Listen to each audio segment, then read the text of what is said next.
The island of Galang in Riau Islands was once home to a camp providing temporary shelter for some 250,000 boat people from Vietnam. The camp, which was home to waves of Vietnamese who left their country bound for Australia to escape the communist rule that followed the fall of Saigon in 1975, has now become a tourist destination.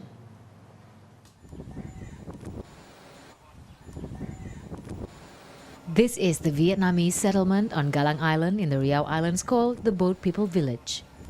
In this now vacant place, some of the boats that have brought residents here from Vietnam can still be seen. In the settlement, there remain several barracks used to house families, a hospital, church, cemetery, and Chinese temple. Unfortunately, most of this historical settlement has been neglected and poorly maintained by the Batam authorities that oversee the area. Many of the barracks are now dilapidated, although some other parts have clearly been taken care of.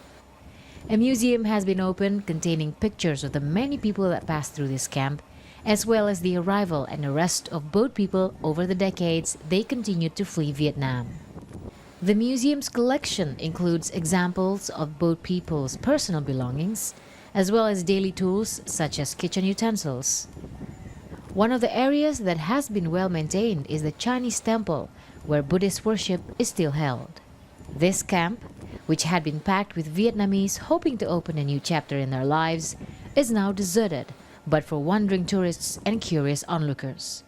Although it's far from Batam, the historic former camp is really worth the trip.